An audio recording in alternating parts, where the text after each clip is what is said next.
बिस्मिल्लाहिर्रहमानिर्रहीम। Today's topic of discussion is surgical anatomy. Surgical anatomy वाले portion से 3 MCQ और एक एससीक्यू आना है। टोटल 8 नंबर का प्रॉफ यहाँ से आना है। स्टार्ट करते हैं सबमैंडिबुलर ग्लैंड से। सबमैंडिबुलर ग्लैंड के एनाटमिकल रिलेशनशिप है।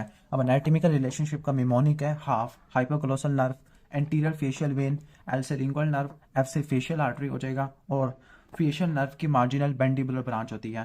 इसके बाद एक और बात याद रख लो, जो पैरोटिड ग्लैंड होता है वो मैसेटर मसल के ऊपर पड़ा होता है। पैरोटिड ग्लैंड के अंदर 3 चीज़ें ट्रैवल कर रही होती है, facial nerve, external carotid artery और रेट्रोमैंडिबुलर वेन। वेन आर्टरी नर्व हो जाएगा। और एक और बात भी याद रख लेना, जो स्लाइवरी ग्लैंड होते हैं 2 टाइप के होते हैं, मेजर और माइनर। जितना ज़्यादा स्लाइवरी ग्लैंड का साइज बढ़ेगा उतना ज़्यादा मलिग्नेंसी होने के चांसेस कम हो जाएंगे, और जो छोटे छोटे ग्लैंड्स होते हैं वो ज़्यादा मलिग्नेंट होते हैं। इसके बाद नेक्स्ट क्वेश्चन है, what is the draining lymph node of submandibular gland. Submandibular gland का लिम्फ जाता है सबमैंडिबुलर लिम्फ नोड के अंदर, और सबमैंडिबुलर लिम्फ नोड जाते हैं जुगुलो डायगैस्ट्रिक लिम्फ नोड के पास जाती है।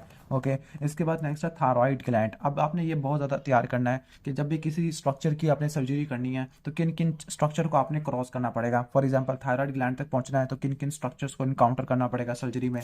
आपने अगर लाइक स्टोमैक तक पहुंचना है, गाल ब्लैडर तक पहुंचना है लैप्रोस्कोपिक कोलिसिस्टेक्टमी में, स्प्लीन तक पहुंचना होता है, अपेंडिक्स तक पहुंचना होता है, किडनी तक पहुंचना है, तो किन किन स्ट्रक्चर को काउंटर करना होता है। अब इसका बेसिक फार्मूला ये है कि पहले तो स्किन आता है, फिर सुपरफिशियल फेशिया आता है, फिर डी फेशिया आता है। डी फेशिया के बाद यूजुअली मसल आते होते हैं। ओके, फिर मसल्स के बाद इसके अलावा कुछ न्यूरोवास्कुलर बंडल को आपने सेपरेट करना होता है, और फाइनली कुछ कवरिंग आती है, फेशिया की कवरिंग आती है, और फाइनली आप स्ट्रक्चर तक पहुंच जाते हैं। थायराइड के केस में क्या होगा, पहले स्किन होगा, स्किन के बाद सबकुटेनियस टिश्यू या सुपरफिशियल फेशिया, इसमें एक मसल होता है जिसको नाम है प्लेटिज्मा कहते हैं। फिर इसके बाद आता है डीप लेयर, जो डीप फेशिया होता है, डीप सर्वाइकल फेशिया, इसकी 2 लेयर होती है, इन्वेस्टिंग लेयर होती है, पीरिट्रैकियल लेयर होती है। फिर आती है स्ट्रैप मसल। अब स्ट्रैप मसल का मिमोनिक होता है टॉस। ओके, टी से थायरोहायोइड हो जाएगा, ओ से ओमोहायोइड है, एस से स्टर्नोहायोइड और स्टर्नोथायरॉइड है। थायराइडेक्टमी में जिस नर्व को आपने बचाना है वो है रिकरल लारेंजियल नर्व और external branch of superior laryngeal nerve. जिस नर्व की सबसे ज्यादा लीजन होती है थायराइडेक्टमी में वो external branch of superior laryngeal nerve है, जो किसको सप्लाई करती है, ओके, जो क्रिकोथायरॉइड को सप्लाई करती होती है। इसके बाद आएगा structures to be preserve during the thyroidectomy. एक तो नर्व आ जाएगी, ओके, इसके अलावा थायरॉइड ग्लैंड के पेडिकल और पैराथायरॉइड ग्लैंड और आर्टरी आ जाएगा। ओके, तो नर्व कौन सी है, रिकरल लारेंजियल नर्व और external branch of superior laryngeal nerve. Artery carotid artery होती है, ग्लैंड के अंदर पैराथायरॉइड ग्लैंड, और इसके अलावा सुपीरियर इंफीरियर थायरॉइड पेडिकल आ जाएगा। अब इसके बाद है वो कौन से मसल होते हैं जो कि थायराइड लोब को कवर करते हैं। एक तो पहला तो स्ट्रैप मसल आ जाएगा। अब स्ट्रैप मसल में जो स्टर्नो, ओके, जो एक मसल है सॉरी थायरोहायोइड है, वो थायराइड लोब को कवर नहीं करता, तो सुपीरियर वैल्यू ऑफ ओमोहायोइड, टोस को रट्टा मारना है, ओमोहायोइड स्टर्नोहायोइड स्टर्नोथायरॉइड। इसके अलावा क्रिकोथायरॉइड जिसको सुपीरियर ब्रांच सप्लाई करती है, और इंफीरियर कॉन्स्ट्रक्टर मसल है। इसके बाद है कि अब इन मसल की जो डिवीजन है, ओके, वो किस जगह, ओके, सर्जन जो उनकी डिवाइड करता है मसल को, वो अपर पार्ट ऑफ नेक में क्यों करता है, बिकॉज अपर पार्ट में ऑफ नेक में इसलिए करता है क्योंकि जो न्यूरोवास्कुलर बंडल होते हैं, एंसा सर्विकैलिस होता है, वो lower part of the neck के अंदर होता है। दैट इज जो सर्जन होता है वो मसल्स को अपर पार्ट के अंदर डिवाइड करता होता है। ओके, अब nerve supply of muscle covering the thyroid lobe, जो स्ट्रैप मसल होते हैं उसको सप्लाई करने वाला एंसा सर्विकैलिस होता है, जो कि lower part of the neck में होता है। दैट इज वाई सर्जन को upper part of the neck में डिवाइड करना पड़ता है। इसके बाद नेक्स्ट क्रिकोथायरॉइड है। क्रिकोथायरॉइड को सप्लाई करने वाला external branch superior laryngeal nerve है, इसको बचाना होता है थायराइडेक्टमी में। और इंफीरियर कॉन्स्ट्रक्टर को सप्लाई करने वाला मेन फेरेंजियल प्लेक्सस होता है, बाकी रिकरेंट लारेंजियल नर्व भी आ जाएगा। ओके, इसके बाद नेक्स्ट है कि वो कौन सी आर्टरीज है जिनको आपने डिवाइड करना होता है थायराइड लोब्स को सेपरेट करने के लिए। तो 2 ही आर्टरी होती है, सुपीरियर थायराइड आर्टरी और इंफीरियर थायराइड आर्टरी। जो सुपीरियर थायराइड आर्टरी होती है उसके साथ एक्सटर्नल लारेंजियल नर्व दौड़ रही होती है, और जो इंफीरियर होती है उसके साथ रिकरेंट लारेंजियल नर्व होती है। जो एक्सटर्नल लारेंजियल नर्व होती है ना, ओके, ये सुपीरियर लारेंजियल नर्व की ब्रांच होती है, और ये क्रिकोथायरॉइड को सप्लाई करती है। जो इंटरनल लारेंजियल नर्व होती है ये सेंसरी होती है, ये सुपीरियर पोर्शन सुप्राग्लॉटिक पार्ट को सप्लाई करती होती है। रिकरेंट सेंसरी होती है इंफ्राग्लॉटिक पार्ट के लिए। अब कौन से स्ट्रक्चर को आपने बचाना ऑलरेडी एक्सप्लेन कर चुका हूँ, recurrent laryngeal nerve, external branch of superior laryngeal nerve, thyroid pedicle, carotid artery, parathyroid gland. Okay, तो थायराइडेक्टमी के लिए जो इंसिजन दिया जाता है वो कोचर होता है, कोचर ट्रांसवर्स कॉलर इंसिजन है। कोचर इंसिजन 2 जगह पे आएगा, एक सब कोस्टल इंसिजन होता है लेप्रोस्कोपिक कोलिसिस्टेक्टमी के लिए, और एक सब कोस्टल, सब कोस्टल तो हो गया लेप्रोस्कोपी के लिए। जो ट्रांसवर्स कॉलर कोचर होता है ये थायराइडेक्टमी के लिए होता है। ओके, ठीक है। अब जो इसका जो इंसिजन होता है ये होता है, okay, 1 centimetre below the cricoid cartilage, cricoid cartilage से 1 सेंटीमीटर नीचे या 2 centimetre above the sternal notch. Sternal notch S से स्टार्ट हो रहा है तो सेकंड यानी 2 centimetre above the sternal notch, ये क्रिकॉइड कार्टिलेज से 1 सेंटीमीटर नीचे, उससे स्किन से पैरेलल इंसिजन दिया जाता होता है। ओके, तो अब जो होती है आर्टरी, लाइक जो सुपीरियर पोल पे होती है वो सुपीरियर थायराइड आर्टरी होती है, उसके साथ एक्सटर्नल लैरिंजल नर्व होती है। जो इन्फीरियर पोल होता है वहां पर होती है inferior recurrent laryngeal nerve, okay, जो इन्फीरियर थायराइड आर्टरी के साथ। तो आपने जो लाइगेशन होती है, लाइगेशन रट्टा मार लो, हमेशा अपने नीचे की तरफ रखना होता है, यानी जो सुपीरियर थायराइड आर्टरी है उसकी जो लाइगेशन होती है वो ग्लैंड की काफी ज्यादा करीब होती है। जो इन्फीरियर वाली होती है, ओके, उसकी ग्लैंड के सरफेस से क्लोज होती है। यानी सबसे पहले जो डाइसेक्शन प्लेन है आपने उसको इस तरह से रखना है कि जो सुपीरियर पोल पे जो वेसल्स होती है उनको सबसे पहले आपने आइडेंटिफाई करना होता है। नंबर 2 स्केलेटनाइज करना होता है। नंबर 3 लाइगेट करना होता है। नंबर 4 डिवाइड करना होता है। अब जो सुपीरियर वाली है उसको थायराइड के ऊपर लो इन पोजिशन करना होता है to avoid injury to the external branch of laryngeal nerve. जो इंफीरियर थायराइड वेसल है सबसे पहले आइडेंटिफाई करना होता है, स्केलेटनाइज करना होता है, लाइगेट करना होता है और फिर डिवाइड करना होता है। लेकिन उसको डिवाइड करते होते हैं as close to the surface of thyroid gland to avoid damage to the recurrent laryngeal nerve. इसके बाद ब्रेस्ट वाला टॉपिक है। जो लिम्फेटिक ड्रेनेज होती है ब्रेस्ट की 75% जो जाती होती है वो एक्सिलरी लिम्फ नोड के पास जाती होती है, बाकी कुछ दूसरे लिम्फ नोड के पास जाती होती है, ओके। तो यहाँ पे बताया हुआ है सबसे पहले ब्रेस्ट होता है। ब्रेस्ट में 3 तरह के प्लेक्सेस होते हैं, सिरकम एरियोलर, एरियोला के राउंड होगा सिरकम एरियोलर, फिर पेरिलोब्यूलर, फिर इंटरलोब्यूलर। 3 तरह के प्लेक्सेस होते हैं, उनका लिम्फ जाता होता है डीप सब एरियोलर प्लेक्सेस के पास, फिर वहां से लिम्फ जाएगा डिपेंडिंग अपॉन किस क्वाड्रेंट का है। अगर लैटरल क्वाड्रेंट है तो उसका ज्यादातर जो लिम्फेटिक ड्रेनेज होती है वो जाती है एक्सिलरी लिम्फ नोड के पास। एक्सिलरी से होता हुआ इंफ्रा क्लेविकुलर, सुप्रा क्लेविकुलर लिम्फ नोड, और वो जाते होते हैं सब क्लेवियर लिम्फेटिक ट्रंक के अंदर। जो 25% होता है वो इंटरपेक्टोरल होता है। इंटरपेक्टोरल को रिचटर भी बोलते होते हैं, रिचर्ड भी बोलते होते हैं।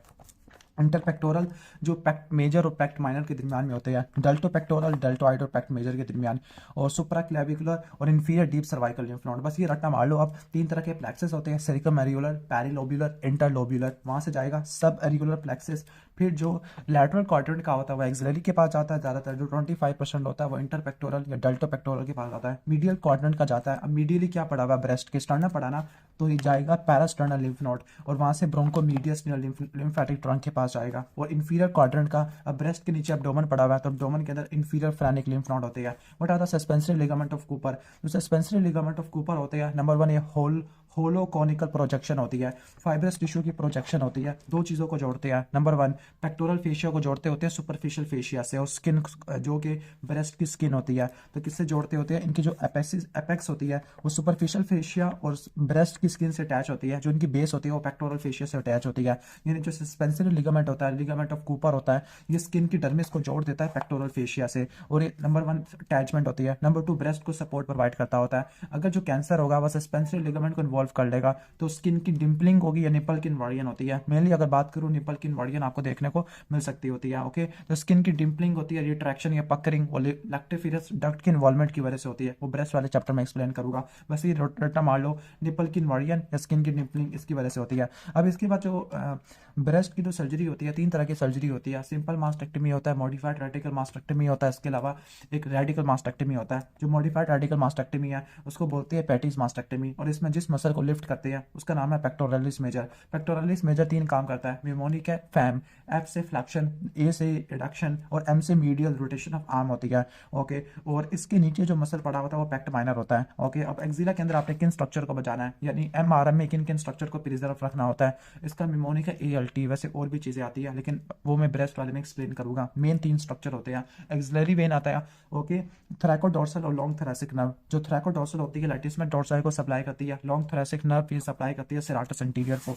अब lymphatic drainage of upper outer quadrant, तो वही होती है 75% जो लिम्फ होता है वो एक्सिलरी लिम्फ नोड के पास जाता है, वहां से इंफ्रा क्लेविकुलर, सुप्रा क्लेविकुलर और वहां से सबक्लेवियन के पास। जो 25% होता है वो इंटरपेक्टोरल या डेल्टोपेक्टोरल होता है। सेंटिनल लिम्फ नोड ये वो लिम्फ नोड होता है जो सबसे पहले ड्रेन करता है ट्यूमर बियरिंग एरिया को, और इसको देखने के लिए डाई स्टेनिंग करते होते हैं। एक टेस्ट होता है फोदरगिल साइन। फोदरगिल साइन का क्या मतलब होता है, अगर कोई ट्यूमर है या मैस है क्या तो एब्डोमिनल कैविटी के अंदर है या एब्डोमेन की दीवारों के अंदर है, उसको सेपरेट करने के लिए फोदरगिल साइन इस्तेमाल करते होते हैं। अब इसको कैसे पता लगाएंगे, तो सबसे पहले हम क्या कराते हैं, रेक्टस मसल की कॉन्ट्रैक्शन कराते हैं, ओके। और जब रेक्टस मसल की कॉन्ट्रैक्शन होती है और हमें मैस फील हो रहा है, दैट मीन्स कि वो मैस दीवार के अंदर है, क्योंकि रेक्टस मसल भी दीवार के अंदर पड़ा होता है, ओके। ठीक हो गया। अब वो रेक्टस मसल की कॉन्ट्रैक्शन कैसे करवाती है, ओके, पेशेंट के हेड को लिफ्ट कराते हैं फ्रॉम द पिलो, ओके। इसको बोलते हैं फोदरगिल साइन कि जो मैस होगा वो फील होगा जब मसल के ऊपर टेंशन बढ़ेगी कि मैस वाल के अंदर था। अब एब्डोमेन के 9 रीजन्स होते हैं, वैसे क्वाड्रेंट्स भी कुछ लोग कहते हैं लेकिन 9 रीजन होते हैं, ओके। इनको डिवाइड करने के लिए दो वर्टिकल लाइन होती है, दो हॉरिजॉन्टल लाइन होती है।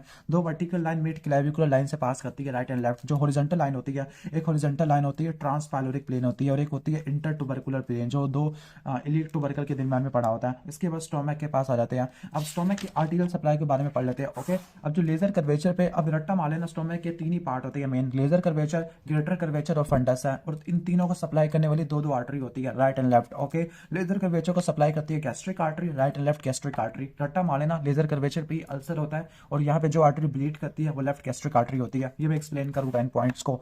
ग्रेटर कर्वेचर पे गैस्ट्रो एपीप्लॉइक आर्टरी होती है। ओके, एपीप्लॉइक वैसे ये वर्ड ओमेंटम से निकला, और ग्रेटर कर्वेचर पे ओमेंटम होता है, और फंडस है वहां पे शॉर्ट गैस्ट्रिक आर्टरीज होती है। ओके, अब लेजर कर्वेचर पे right and left gastric artery होती है। जो लेफ्ट गैस्ट्रिक आर्टरी होती है वो सिलिक ट्रंक से निकलती है। थोड़ा सा मैं एक्सप्लेन कर देता हूँ, थोड़ा सा मैं टाइम लगा देता हूँ। अब आपको पता है कि जो एब्डोमिनल एयोर्टा होता है, इसने जो सप्लाई करना होता है फोरगट, मिडगट, हाइंड गट को। फोरगट वाला पार्ट आपका ऑलमोस्ट एब्डोमिनल इसोफेगस से स्टार्ट होने के बाद कहाँ एंड होता है? ओके, सेकंड पार्ट ऑफ डूडिनम, जहाँ पे सेकंड पार्ट ऑफ डूडिनम खत्म होता है वहां तक होता है फोरगट। फिर थर्ड पार्ट से लेकर ओके स्पेसिफिकली जहाँ पे बाइल डक्ट आ रही होती है वहां तक होता है। तो थर्ड पार्ट ऑफ डूडिनम से लेकर ऑलमोस्ट ट्रांसवर्स कोलोन का प्रोक्सिमल 2/3 और मीडियल 1/3 का जंक्शन होता है, वहां पे आके मिडगट खत्म हो जाता है। फिर डिस्टल 1/3 और ट्रांसवर्स कोलोन से लेकर स्टार्ट होता है इनल canal above the dentate line, ये हाइंड गट वाला पार्ट होता है। जो फोर गट को सप्लाई करती है सिलिक आर्टरी, मिड गट को सप्लाई करती है सुपीरियर मेसेंटेरिक आर्टरी, और हाइंड गट को सप्लाई करती है inferior mesenteric artery.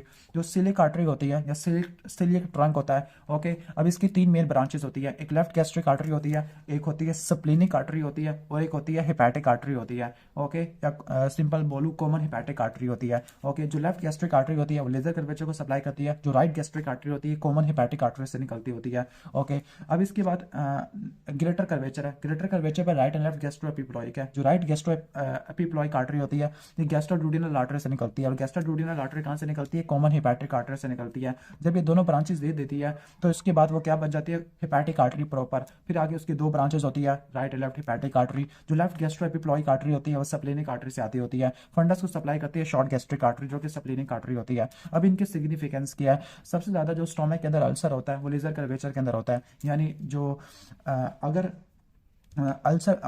Laser curvature पे अल्सर है तो किस आर्टरी के इरोजन की वजह से ब्लीडिंग होती है? वो लेफ्ट गैस्ट्रिक आर्टरी की इरोजन होती है और ब्लीड होता है। और अगर हम बात करें गैस्ट्रोडुडिनल आर्टरी, जो गैस्ट्रोडुडिनल आर्टरी होती है ये ब्लीड करती होती है किस केस में? अगर ulcer posterior wall of first part of duodenum है। मोस्ट कॉमन जो पीयूडी होता है वो डुडिनम को इन्वॉल्व करता है, फर्स्ट पार्ट को इन्वॉल्व करता है। पीछे ये आर्टरी दौड़ रही होती है तो उसकी जो ब्लीडिंग होती है वो पोस्टीरियर वाल से होती है, परफोरेशन एंटीरियर वाल से होती है। और जब भी कोई इंटेस्टाइन में विसरा परफोरेट होगा तो आपको gas enter the right diaphragm में देखने को मिलेगा, और सेकेंडरी पेरोटिनाइटिस देखने को मिल सकता होता है। और जो स्प्लेनिक आर्टरी होती है ये ब्लीड करती है अगर अल्सर ओके स्टोमक की पोस्टीरियर वाल के अंदर है, और इसकी ब्लीडिंग सीधा जाती है लेजर सैक के अंदर। इसके बाद नेक्स्ट है स्टोमक के पोस्टीरियर रिलेशन है। जो स्टोमक के पोस्टीरियर रिलेशन है उसमें आपका ओके डायफ्राम है, ओके लेफ्ट किडनी और लेफ्ट सुप्रारीनल ग्लैंड है, स्प्लेनिक आर्टरी होती है जो कि स्टोमक के पोस्टीरियर वाल बनाती होती है। स्टोमक के पीछे पेनक्रियाज भी पड़ा होता है और स्प्लीन भी पड़ी होती है, पेनक्रियाज की टेल होती है। अब एक ऑपरेशन होता है सब टोटल गैस्ट्रेक्टमी। किन किन आर्टरी को लाइगेट करना होता है? लेजर कर्वेचर पे right and left gastric artery हो जाएगा, ग्रेटर कर्वेचर पे राइट एंड लेफ्ट गैस्ट्रोएपिप्लॉइक आर्टरी हो जाएगा, और फंडस के ऊपर शॉर्ट गैस्ट्रिक आर्टरी हो जाएगा। अब ग्रुप ऑफ लिम्फ नोड जिनको आपने देखना होता है, जो एरिया 1 है, एरिया 1 ये आपकी लेफ्ट गैस्ट्रिक नोड होती है। ओके, एरिया 1 और एरिया 4 इनका जोड़ा बना लो। अब जो एरिया 1 होता है वो लेफ्ट और एरिया 4 राइट गैस्ट्रिक नोड होता है। जो एरिया 2 होता है ओके वो गैस्ट्रो एपिप्लॉइक होता है, और एरिया 3 होता है पेनक्रियाटिक और स्प्लीनिक होता है। ओके, स्प्लीन वैसे लेफ्ट साइड पे आपको देखने को मिलती है, पेनक्रियाटिक और स्प्लीनिक, जबकि राइट वाला गैस्ट्रो एपिप्लॉइक होता है। किन किन आर्टरी को लाइगेट करना होता है ऑलरेडी एक्सप्लेन कर चुका हूं। हेपेटोबिलियरी सिस्टम के अंदर आ जाते हैं। सबसे पहले ट्राइंगल है सिस्टोहिपैटिक ट्राइंगल या ट्राइंगल ऑफ कैलेट। सिस्टोहिपैटिक नाम से लग रहा है कि यहाँ पे सिस्टिक डक्ट होगी, कॉमन हिपैटिक डक्ट होगी, और इंफीरियर सरफेस ऑफ लीवर है। ओके, ठीक हो गया। मीडियली आपका कॉमन हेपेटिक डक्ट है, लैटरली सिस्टिक डक्ट है, और इंफीरियर सरफेस ऑफ लीवर आ जाता है। अब इसके कंटेंट क्या होते हैं? एक तो सिस्टिक लिम्फ नोड होती है, ओके सिस्टिक आर्टरी होती है, ओके और राइट हेपेटिक आर्टरी होती है। राइट हेपेटिक आर्टरी जो सिस्टिक आर्टरी होती है वो राइट हेपेटिक आर्टरी से ही निकलती होती है, अगर आप यहाँ से देख लो। ओके, अब इसकी सर्जिकल एनॉमलीज क्या हो सकती है? या तो cystic duct common bile duct से एडहेरेंट होती है। अच्छा, पहले जो गाल ब्लैडर से डक्ट निकलती है सिस्टिक डक्ट होती है, और right and left hepatic duct को मिला दूं तो कॉमन हेपेटिक डक्ट बन जाती है। कॉमन हेपेटिक डक्ट और सिस्टिक डक्ट दोनों को मिला दूं बाइल डक्ट बन जाती है। तो ऐसा हो सकता है कि सिस्टिक डक्ट चिपक गई है बाइल डक्ट से, या कोई एसेसरी वैसा गाल ब्लैडर के अंदर एंटर हो रही है, या बाइल डक्ट का साइज काफी बड़ा हो गया है, या बाइफिड सिस्टिक डक्ट है। ओके, ठीक हो गया। अब सीबीडी के कुछ स्ट्रक्चरल रिलेशनशिप वगैरह पूछ रहे हैं सीबीडी के। ओके, अब जो कॉमन बाइल डक्ट है, आपने तो एक पोर्टल ट्रायड पढ़ा होगा, पोर्टल ट्रैक के अंदर hepatic artery, proper portal vein, इसको तो आपने रट्टा मार लेना है। ओके, इसके अलावा एक और आर्टरी होती है, गैस्ट्रोडुडेनल आर्टरी होती है। Gastroduodenal artery posterior wall of first part of duodenum के अंदर आपको देखने को मिल सकती है, और ये भी तो डुडेनम में आके खत्म होता है bile duct. Inferior vena cava और लास्ट में हेड ऑफ पेनक्रियास आ जाएगा। नेक ऑफ पेनक्रियास के पीछे द पोर्टल वेन बनती होती है। अब सिस्टो हिपैटिक ट्रायंगल या ट्रायंगल ऑफ कैलेट, इसकी क्या सिग्निफिकेंस होती है? ये एक इंपॉर्टेंट सर्जिकल लैंडमार्क होता है, क्योंकि सिस्टिक आर्टरी आपको इसी ट्रायंगल में मिलेगी। ओके, और जो सर्जन होता है उसको आइडेंटिफाई करता है लैप्रोस्कोपिक कोलिसिस्टेक्टमी में। ओके, क्यों आइडेंटिफाई करता है? कि खुदा ना खासा इस आर्टरी को लाइगेट करने के पीछे कहीं एक्स्ट्रा हिपैटिक बिलियरी सिस्टम को डैमेज ना कर दे, तो उसको डैमेज को वाइड करने के लिए इस आर्टरी को पहचानते हैं इस ट्रायंगल के अंदर। ओके, इस आर्टरी को लाइगेट करना होता है लैप्रोस्कोपिक कोलिसिस्टेक्टमी में। अब कॉमन बाइल डक्ट के पार्ट कौन से होते हैं? एक पार्ट डुडेनम से पड़ा आगे पड़ा होता है, ऊपर पड़ा होता है, पीछे पड़ा होता है, डुडेनम के अंदर होता है, और डुडेनम के नीचे होता है। ओके, तो सुप्राडुडिनल, रेट्रोडुडिनल, इंफ्राडुडिनल या पेनक्रियाटिक पार्ट होता है, और एक इंट्राडुडिनल डुडिनम के अंदर होता है। अगर आपने गॉल ब्लैडर तक पहुंचना, लैप्रोस्कोपिक कोलिसिस्टेक्टमी या ओपन कोलिसिस्टेक्टमी कर रहे हैं, ओके, तो कौन कौन से स्ट्रक्चर को काउंटर करना है? ये एब्डोमेन की दीवारें पूछ रहे हैं। तो सबसे पहले स्किन आती है, फिर सुपरफिशियल फेशिया या सबक्यूटेनियस टिश्यू आ जाएगा। ओके, यहाँ पे जो इंसिजन दिया जाता है वो कोस्टल सबकोस्टल इंसिजन होता है। तो सबक्यूटेनियस टिश्यू के बाद आ जाएगा आपका एंटीरियर रेक्टस शीथ है, फिर रेक्टस मसल आ जाएगा, फिर पोस्टीरियर रेक्टस शीथ आ जाएगा, फिर फेशियल ट्रांसवर्सालिस है, एक्स्ट्रा पेरिटोनियल फैट आ जाएगा, और आपको पेरिटोनियम देखने को मिलेगा। मिड लाइन के अंदर आपको ये चीजें देखने को नहीं मिलेगी। मिड लाइन में आपको लीनिया अल्बा शल्बा देखने को मिलता होता है। ओके, तो ये तरतीब को आपने रट्टा मार लेना है। इसके बाद नेक्स्ट आ जाते हैं कैलर ट्रायंगल की क्या कंटेंट होती है? Right hepatic artery, cystic lymph node होते हैं। अब critical view of safety in cholecystectomy के सेफ्टी कैसे करते होते हैं? ओके, सबसे पहले आपने क्या करना होता है? सिस्टो हिपैटिक ट्रायंगल से आपने सारे फाइब्रोफैटी टिश्यू को निकाल देना है। Number 2, lower part of cystic blade आपने इसको एक्सपोज करना होता है। फिर आपको दो ही स्ट्रक्चर मिलेंगे। वो कौन से दो स्ट्रक्चर हो गए? सिस्टिक डक्ट, सिस्टिक आर्टरी, इसके अलावा राइट हिपैटिक आर्टरी, ये आपको नजर आ सकती होती है। अब स्प्लीनेक्टमी करनी है तो कौन कौन से इंसिजन दे सकते हैं? एक तो मिड लाइन इंसिजन होता है। अच्छा, यहाँ पे एक पॉइंट लिखा हुआ है, जो पोस्टीरियर रेक्टस शीथ होता है, इसकी इंफीरियर बाउंड्री को आर्कुएट लाइन कहते हैं, और यहाँ पे जो हर्निया होता है उसका नाम है स्पिगलियन हर्निया। ओके, स्प्लीनेक्टमी में जो इंसिजन दिए जाते हैं, सबसे पहले मिड लाइन इंसिजन होता है, एक लेफ्ट सब कोस्टल होता है, जो राइट सब कोस्टल होता है कोचर इंसिजन मैंने बताया था लैप्रोस्कोपिक कोलिसिस्टेक्टमी के लिए। एक अपर एब्डोमेन ट्रांसवर्स इंसिजन होता है। ओके, और लॉन्ग ओब्लिक इंसिजन, ये किसमें होता है? जॉइंट स्प्लीनोमेगाली में। मेनली मिड लाइन और लेफ्ट सब कोस्टल पढ़ना होता है। अच्छा, ये बात रट्टा मान लेना, जो स्प्लीनिक फ्रैक्चर होता है, ट्रांसवर्स क्लोन के दो पार्ट होते हैं। जो राइट साइड पे होता है वो हिपैटिक फ्रैक्चर होता है, लेफ्ट साइड पे स्प्लीनिक फ्रैक्चर होता है। यहाँ पे सबसे ज्यादा कॉमन इस्कीमिया होता है स्प्लीनिक फ्रैक्चर के अंदर। What is splenic pedicles? Okay, splenic pedicles एक ब्लड वेसल और एक एसोसिएटेड स्ट्रक्चर्स होते हैं। ब्लड वेसल के अंदर स्प्लीनिक आर्टरी और स्प्लीनिक वेन आ जाएगा। एसोसिएटेड स्ट्रक्चर के अंदर आपके दो लिगामेंट आ जाते हैं। जो एक लिगामेंट स्प्लीन को गुर्दे से जोड़ेगा उसको बोलेगा लीनो रीनल लिगामेंट, और एक स्प्लीन को स्टोमक से जोड़ेगा उसको नाम है गैस्ट्रो स्प्लीनिक लिगामेंट। इनको मिलाने से क्या बनता है? स्प्लीनिक पेडिकल बनता है। यानी ये ब्लड वेसल और एक एसोसिएटेड स्ट्रक्चर्स होते हैं जो स्प्लीन को उसके हाइलम से जोड़ती है किसी और स्ट्रक्चर के साथ, like splenic artery, splenic vein, gastro splenic ligament, lieno renal ligament. और अगर आपने स्प्लीन तक पहुंच रहा है तो किन किन लेयर्स को क्रॉस करना पड़ेगा?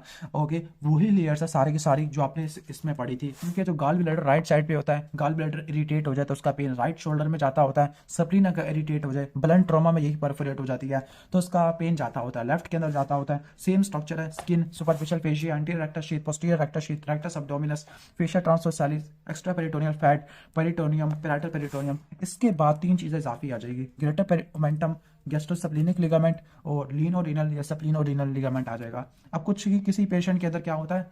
एक्स्ट्रा स्प्लीन मिलती है, उसको क्या बोलते हैं? स्प्लीन एनकुली या सेसरी स्प्लीन या सुपर न्यूमरी स्प्लीन या स्प्लीन्यूल्स होती है। ये स्मॉल स्प्लीन के नोड्यूल्स होते हैं जो कि स्प्लीन से सेपरेटेड होते हैं। ये कॉन्जेनाइटल नोड्यूल्स होते हैं, बिनाइन होते हैं, एसिम्प्टोमेटिक होते हैं। लेकिन क्या सिग्निफिकेंस होती है? ऐसे पेशेंट जिसके किसी ऑटोइम्यून डिजीज के लिए, स्पेसिफिकली क्रॉनिक आईटीपी के लिए स्प्लीनेक्टमी हो रही है, ओके, तो ये जो एसेसरी स्प्लीन है उनकी भी ग्रोथ हो जाती होती है। ओके, तो ये रिलैप्स करवा देती है, डिजीज को रिलैप्स करा देती है। दैट इज वाई आपने एसेसरी स्प्लीन को प्री ऑपरेटिवली आइडेंटिफाई करना होता है ताकि उनको भी रिमूव कर सके, अदरवाइज डिजीज का रिलैप्स हो जाएगा। अब स्प्लीनेक्टमी किस में करते हैं? क्रॉनिक आईटीपी में करते होते हैं। आईटीपी का मतलब होता है इम्यून थ्रोम्बोसाइटोपेनिक पर्परा, एक ठीक है, ये आपने मेडिसिन में पढ़ना है। कब करते हैं स्प्लीनेक्टमी? जब स्टीरॉयड से थेरेपी रिस्पॉन्ड नहीं कर रहा, या स्टीरॉयड के बाद डिजीज वापस आ गया, या परसिस्टेंट है। इन शॉर्ट रट्टा मार लो कि जब क्रॉनिक होता है आईटीपी इसमें करते होते हैं। एक्यूट में आप स्टीरॉयड्स देते होते हैं। ओके, ठीक है। अब इसमें क्या होता है, प्लेटलेट का काउंट कम होता है, प्लेटलेट का काउंट कम होता है तो आपने प्लेटलेट को ट्रांसफ्यूज करना है, लेकिन जैसे ही आपने स्प्लेनिक आर्टरी को लाइगेट कर लिया तो फिर आपने प्लेटलेट मजीद नहीं देना, क्योंकि आपकी बॉडी में रीबाउंड थ्रोम्बोसाइटोसिस हो रही होती है, तो मजीद प्लेटलेट नहीं देना होता। और स्प्लेनिक इन्फेक्शन है, इसके क्या कॉजेज हो सकते हैं, माइलोप्लास्टिक माइलोप्रोलिफरेटिव डिस्प्लेजिया है, नंबर 2 सिकल सेल एनीमिया, ये बहुत इंपॉर्टेंट है, ऑटोस्प्लेनेक्टमी हो जाती है, और पोर्टल वेन थ्रोम्बोसिस है। अगर इन्फेक्शन या सेप्सिस हो जाए इसकी तो आपने सर्जरी करनी होती है। जो स्प्लेनिक आर्टरी का एन्युरिज्म होता है प्रेग्नेंट फीमेल में काफ़ी कॉमन होता है। अब इसका ट्रीटमेंट क्या होता है, ओके ठीक है। ट्रीटमेंट जब करना है जब इसका साइज 2 सेंटीमीटर से ज़्यादा का होता है, दो होता है, एम्बोलाइजेशन होता है या फिर स्प्लेनेक्टमी होती है। इसके बाद आ जाते हैं अपेंडिक्स के अंदर। अपेंडिक्स के अंदर क्या होता है, सबसे पहले जो अपेंडिक्स का जो मैक्सिमम टेंडरनेस होती है मैकबर्नी पॉइंट पे होती है, मीडियल 2/3 और लैटरल 1/3 का जंक्शन होता है, उसको बोलती है मैकबर्नी पॉइंट। स्पाइनो अम्बिलिकल लाइन के बारे में बात कर रहा हूँ। अब इसके दो तरह के इंसिजन होते हैं, एक ग्रिड आयरन इंसिजन होता है, दूसरा ट्रांसवर्स इंसिजन जिसको लेंस स्किन इंसिजन भी कहते होती है। जो ग्रिड आयरन इंसिजन होता है ये एंटीरियर सुपीरियर इलियक स्पाइन और अम्बिलिकस स्पाइनो अम्बिलिकल लाइन से राइट एंगल पे पड़ा होता है। जो ट्रांसवर्स इंसिजन ये लेंस इंसिजन होता है, अम्बिलिकस से 2 सेंटीमीटर बिलो होता है on the mid clavicular line. अब कौन कौन से स्ट्रक्चर को आपने क्रॉस करना होता है, पहले तो स्किन आ जाती है, सुपरफिशियल फेशिया, उसकी 2 लेयर होती है, कैंपर और स्कारपा, फिर एक्सटर्नल ओब्लिक मसल का एपोनेरोसिस है, ओके, फिर इसके बाद आपका इंटरनल ओब्लिक है, फिर ट्रांसवर्सस एब्डोमिनस है, फिर फेशियल ट्रांसवर्सालिस है, फिर एक्स्ट्रा पेरिटोनियल फैट और लास्ट में पेरिटोनियम आ जाता है।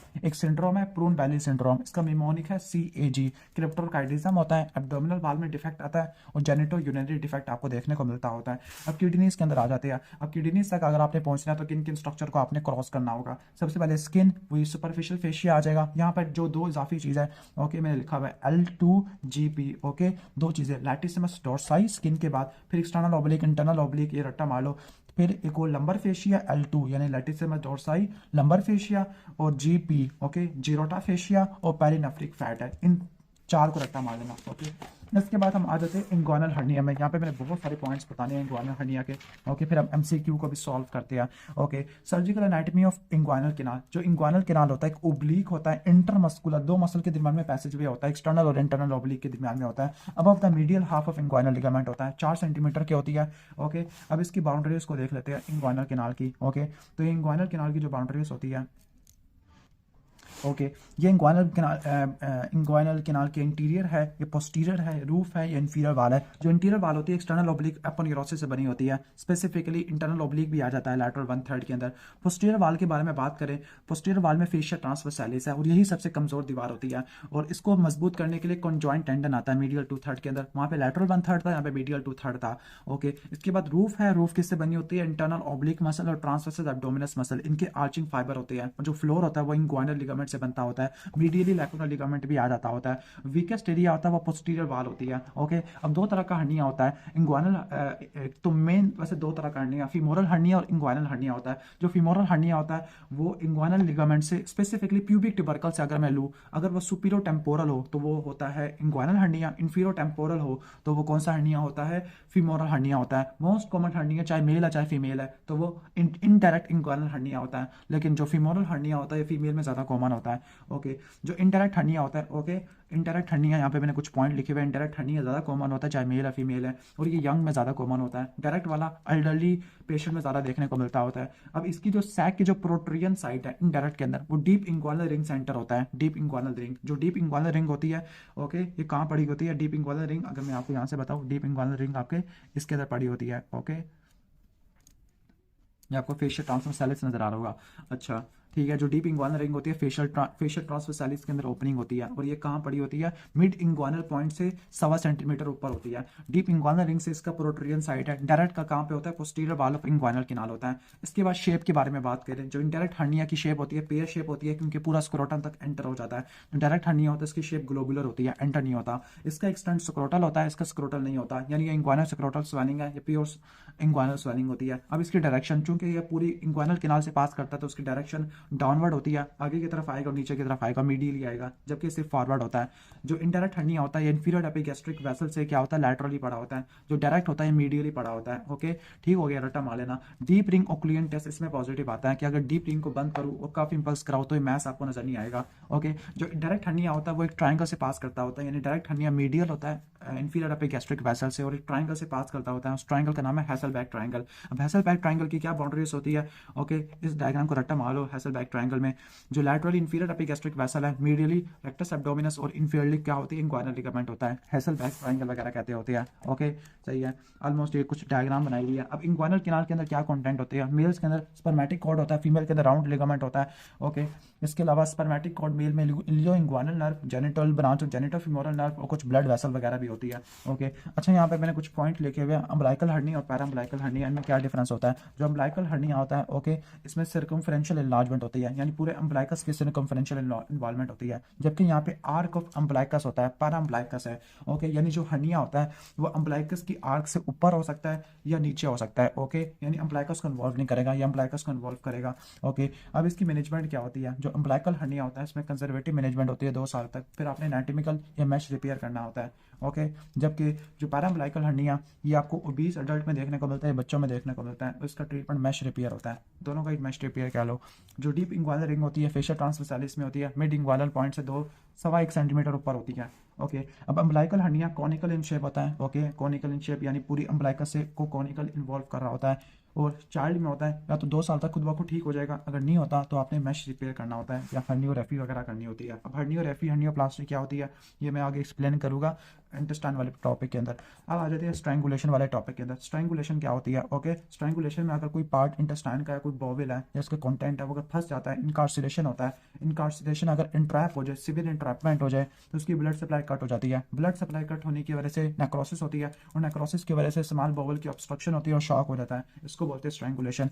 जो डीप रिंग होती है फेशियल ट्रांसवर्सालिस में होती है, सुपरफिशियल रिंग एक्सटर्नल ओब्लिक या अपोन्यूरोसिस के अंदर होती है। जो इंडायरेक्ट हर्निया होता है इसके आगे मजीद 3 पार्ट होती है। अगर सैक सिर्फ इंग्वाइनल किनाल के अंदर है तो उसको बोलती है बुबोनोसील, अगर वो टॉप ऑफ स्क्रोटम तक पहुंच गया तो उसको बोलेगी फ्यूनिकुलर, और अगर वो कंप्लीट आ गया बेस ऑफ स्क्रोटम तक पहुंच गया तो उसको बोलेगी बेस। ओके अब हर्निया के बारे में 2 चीज़ें हैं, एक तो इनकार्सिलेशन होता है, इनकार्सिलेशन के अंदर जो हर्निएटेड ऑर्गन होता है या इंटेस्टाइन होती है वो ट्रैप हो जाती है और वो सूज जाती है और एडिमेटस हो जाता है। ओके तो इसको बोलते हैं इनकार्सिलेशन, और इस एडिमेटस की वजह से ब्लड सप्लाई कम होना, नेक्रोसिस होना, तो उसको बोलते हैं स्ट्रैंगुलेशन होता है। ओके तो अगर आपसे पूछे what is the first most common cause of small bowel obstruction जिसमें प्रीवियस सर्जरी नहीं हुई, अगर आपसे पूछे स्मॉल इंटेस्टाइन की जो ऑब्स्ट्रक्शन है या इंटेस्टाइनल ऑब्स्ट्रक्शन है, मोस्ट कॉमन काज एडहेजन होता है जो प्रीवियस सर्जरी की वजह से होता है। लेकिन अगर उसकी हिस्ट्री नहीं दी तो सेकंड मोस्ट कॉमन या फर्स्ट मोस्ट कॉमन क्या आ जाएगा, इनकार्सिलेशन आ जाएगा। और इनकार्सिलेशन की क्या साइड इफेक्ट या कॉम्प्लिकेशन होती है, वो होती है स्ट्रैंगुलेशन होती है।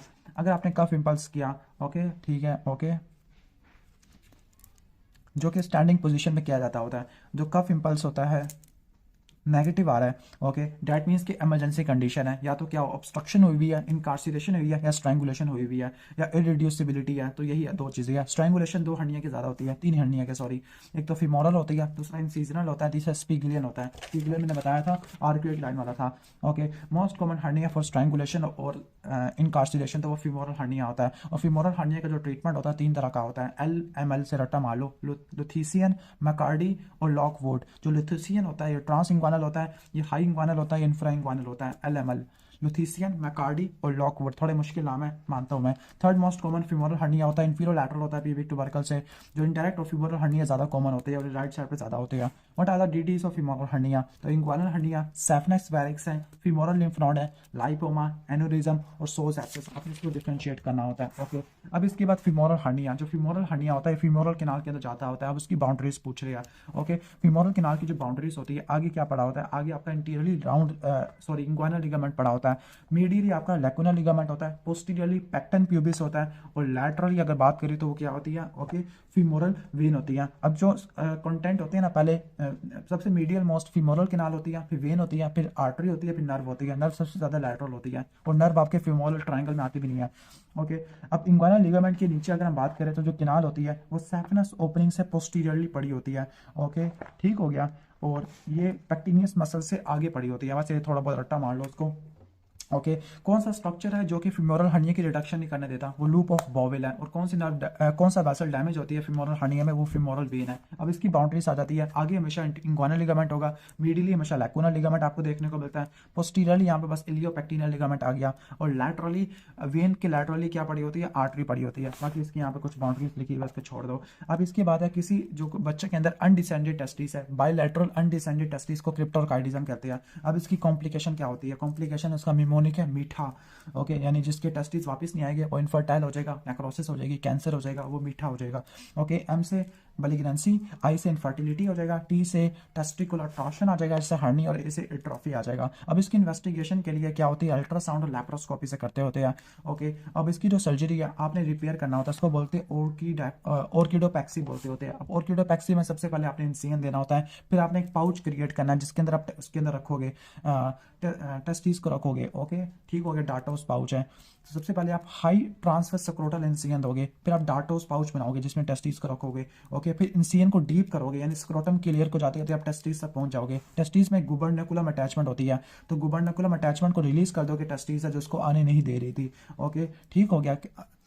जब आप रिलीज कर दोगे तो आपको टेस्टिस क्रीमास्टिक फाइबर के अंदर आपको नजर आ जाएंगे। ओके, फिर आपने क्रीमास्टिक फाइबर को सेपरेट करना होता है, फिर आपने क्रेनियल सैक को मोबिलाइज करना है, फिर आपने क्या करना है, फिर आपने हर्नियल जो सैक होता है उसकी हाई लाइगेशन करनी होती है, फिर आपने टेस्टिस को डार्टोस पाउच में रखना होता है, फिर आपने जो पाउच को फिक्स कर देना स्क्रोटम के सेप्टम में, और फिर स्किन को आपने क्लोज कर देना है। पहले इंसिजन दिया, डार्टोस पाउच किया, इंसिजन को आपने डीप किया, गुबर्नेकुलम को आपने रिलीज किया, टेस्टिस को आपने आइडेंटिफाई कर लिया, फिर क्रीमास्टिक मसल को फाइबर सेपरेट कर लिया, क्रेनियल सैक उसको मोबिलाइज किया। ओके, फिर उसको हाई लाइगेशन किया, टेस्टिस को डार्टोस पाउच में रख दिया, फिक्स किया, और आपने स्किन को क्लोज कर दिया विद डिसॉल्वेबल सूचर। ओके, अब यहाँ पर लिखा हुआ है कि upper outer quadrant of the breast, इसकी जो लिम्फेटिक ड्रेनेज होती है वो एक्सिलरी लिम्फ नोड के पास जाती होती है। एक्सिलरी लिम्फ नोड सबसे पहले इन्वॉल्व होते हैं, इनको सेंटिनल लिम्फ नोड भी कहते होते हैं। ओके, इसके बाद वो कह रही है कि जो कार्डिया का कितना डिस्टेंस होता है फ्रॉम द इंसाइजर टीथ। जो कार्डिया होता है अपर, जो कार्डिया होता है ना, ये आपका लोअर इसोफेगल स्फिंक्टर होता है। इसोफेगस के अंदर 3 कंस्ट्रक्शन होती है, जो एक होती है क्रिकोफेरेंजिस की वजह से वो 15 सेंटीमीटर पे होती है, दूसरा आर्च ऑफ और लेफ्ट ब्रोंकस होता है वो 25 होती है, और एक जब डायफ्राम को क्रॉस करता होता है वो 40 सेंटीमीटर होती है। क्लिनिकली जो गैस्ट्रोइसोफेगल जंक्शन है और कार्डिया दोनों एक जैसे ही होते हैं, और 40 सेंटीमीटर पे आपको देखने को मिलते होते हैं। ओके, हेमाटोमेसिस है, ब्लीडिंग पेप्टिक अल्सर है, posterior wall of first part of duodenum है, तो कौन सी आर्टरी इन्वॉल्व होती है, वो है गैस्ट्रोडुओडेनल आर्टरी। ओके, गैस्ट्रोडुओडेनल आर्टरी इन्वॉल्व होती है। ओके, इसके बाद नेक्स्ट है कि 3 सेंटीमीटर लंप है अपर आउटर क्वाड्रेंट पे, तो कौन से लिम्फ नोड इन्वॉल्व हो गए, एक्सिलरी लिम्फ नोड इन्वॉल्व हो गए। अब थायराइडेक्टमी के बाद कौन सी नर्व ज़्यादा डैमेज हो सकती है, यहाँ पे उसने लिखा हुआ रिकरेंट लाइनेंजियल नर्व है, जो नर्व रिलेटेड होती है। ओके, ठीक हो गया। Specifically sorry, inferior thyroid artery के साथ रिकरेंट होती है, सुपीरियर के साथ कौन सी होती है, एक्सटर्नल लारिंजियल आपको नर्व देखने को मिलती होती है। इसके बाद नेक्स्ट है ओके, इसके बाद है कि थायराइडेक्टमी में सर्जन ने एक टिश्यू को डाइसेक्ट किया जो कि थायराइड ग्लैंड को पोस्टीरियरली बाइंड कर रहा था। पोस्टीरियरली बाइंड करने वाला फेशिया कौन सा था, पेरिट्रैकियल फेशिया होता है। पेरिट्रैकियल फेशिया वो फेशिया जो ट्रैकिया के इंटीरियर एस्पेक्ट को कवर करेगा और इसोफेगस को भी करेगा। और ट्रैकिया के आगे क्या पड़ा होता है, थायराइड ग्लैंड होता है, यानी ट्रैकिया के आगे और थायराइड ग्लैंड के पीछे ये फेशिया होता है। ओके, ठीक हो गया। इसके बाद नेक्स्ट है कि सबमैंडिबुलर सलाइवरी ग्लैंड के लोअर एज के ऊपर एक आर्टरी दौड़ रही होती है, वो कौन सी है, फेशियल आर्टरी होती है। फेशियल आर्टरी वो है जो सबमैंडिबुलर ग्लैंड से डीपली ट्रैवल कर रही होती है, आपने इसको आइडेंटिफाई करना होता है। मेमोरी मैंने हाफ ही बताया था। ओके, हाइपोग्लोसल था, इसके अलावा आपको मैंने और क्या बताया था। Okay, hypoglossal, anterior facial vein, lingual nerve, facial artery, marginal mandibular branch आ जाती है। इसके बाद नेक्स्ट है कि जो ओके ग्रिड आयरन इंसिजन है। ग्रिड आयरन इंसिजन में सर्जन ने क्या किया है, ओके इंसिजन करने के बाद जो ग्रिड आयरन इंसिजन होता है वो through the internal oblique muscle होता है। इसके बाद जो मसल होता है वो ट्रांसवर्सस एब्डोमिनस होता है, जो उनकी डीपली आपको नजर आता होता है। इसके बाद नेक्स्ट है कि फीमोरल रिंग के मिडिली क्या पड़ा होता है, लैक्यूनल लिगामेंट होता है। फीमोरल रिंग एक ओब्लिक पैसेजवे होता है बिलो द इंग्वानल लिगामेंट, जो कि फीमोरल वेसल और नर्व को ट्रैवल करने देता होता है। अब इसकी बाउंड्रीज क्या होती है, सुपीरियरली इंग्वानल लिगामेंट होता है, मीडियली लैक्यूनल लिगामेंट होता है, ओके लैटरली फीमोरल वेन होती है, और इंफीरियरली पैक्टिनियल लिगामेंट आपको देखने को मिलता होता है। ओके, ठीक हो गया। ओके, इसके बाद आगे चलते हैं। एक सर्जन है एड्रीनेक्टमी परफॉर्म कर रहा तो कौन सा स्ट्रक्चर इनकाउंटर नहीं हो सकता, लेफ्ट साइड पे तो इंफीरियर वेना क्या होता है आपको राइट साइड पे देखने को मिलता होता है। सेंटिनल लिम्फ नोड क्या होते हैं, सेंटिनल लिम्फ नोड जो कि ट्यूमर से काफी ज्यादा नियरर होते हैं, जो सबसे पहले लिम्फेटिक ड्रेनेज वगैरह लेते होते हैं। अब इनको लोकलाइज करने के लिए क्या करते हैं, रेडियो लेबल ट्रेसर या ब्लू डाई इस्तेमाल करते होते हैं। ओके, जो प्रोस्टैटिक शीथ होती है वो किस फेशिया से कंटिन्यूस होती है, वो होती है प्री वेजिकल फेशिया। जो प्रोस्टैटिक शीथ होती है ये प्रोस्टेट को कवर करती होती है, और एक ही स्ट्रक्चर से मिली होती है प्री वेजिकल फेशिया, जो कि ब्लेडर का फेशिया होता है। ओके, इसके बाद है कि नेक्स्ट है पेंटालोन हर्निया। जो पेंटालोन हर्निया होता है वो स्ट्राइडल होता है अगेंस्ट इंफीरियर एपिगैस्ट्रिक आर्टरी। जो पेंटालोन हर्निया होता है ये इंग्वानल हर्निया की टाइप होती है। ओके, यानी एक ऐसी कंडीशन है जिसके अंदर एक ही बंदे के अंदर दोनों साइडों पर डायरेक्ट और इनडायरेक्ट हर्निया आपको देखने को मिल सकता होता है। तो हर्निया और एफी के अंदर सबसे पहले आपने एनाटॉमिकल स्ट्रक्चर को आपने पहचानना होता है। वो कौन सा होता है? इंफीरियर एपिगैस्ट्रिक आर्टरी, एक मीडियल पड़ा होता है डायरेक्ट वाला, और इनडायरेक्ट वाला लैटरल आपको देखने को मिलता होता है। इसके बाद लास्ट एमसीक्यू है हमारा, ओके, गैस्ट्रिक सर्जरी में सर्जन ने अप्रिशिएट किया कि जो राइट गैस्ट्रोएपिक्लॉइड आर्टरी होती है वो ग्रेटर कर्वेचर के ट्रैवल कर रही होती है। स्ट्रक्चर प्रिजर्व्ड इन मास्टेक्टमी, तो आपने एक्सिलरी वेन, थोरैकोडोर्सल और लॉन्ग थोरैसिक नर्व को बचाना होता है। 85% of lymphatic drainage of breast axillary lymph node के पास जाती है। थायरॉयडेक्टमी में recurrent laryngeal nerve, external branch of superior laryngeal nerve, carotid artery, superior inferior thyroid pedicle और पैराथायराइड ग्लैंड को बचाना होता है। Deep ring occlusion test direct और इनडायरेक्ट को सेपरेट करने के लिए इस्तेमाल होता है। ओके, जो क्रीमास्टिक मसल है उसको सप्लाई करने वाली genital branch of genital femoral है, और ये कहाँ पे होती है? ये आपकी ये कहाँ पर होती है? ओके, इंग्वानल कैनाल के अंदर होती है। सुपीरियर मेसेंटेरिक आर्टरी और अयोर्टा का एंगल होता है वो 25 का, नॉर्मल 40 से लेकर 60 का होता है। अगर एंगल कम हो जाए 25 हो सकता है, 25 से कम हो जाए तो नेट क्रैकर सिंड्रोम हो जाएगा। ओके, इसके बाद है content of कैलर triangle, right testicular vein की कंप्रेशन हो सकती है। कैलर ट्रायंगल के अंदर cystic artery, cystic lymph node और राइट हेपेटिक आर्टरी होता है। थायरॉयडेक्टमी में हॉर्सनेस हो रही है तो रीकरल लैरेंजियल नर्व डैमेज है। डायरेक्ट हर्निया में जो मैश होता है वो कंजॉइंट टेंडन और इंग्वानल लिगामेंट CI के दरमियान में होता है। ओके, किस स्ट्रक्चर को प्रिजर्व करना? रिकरल लैरेंजियल नर्व।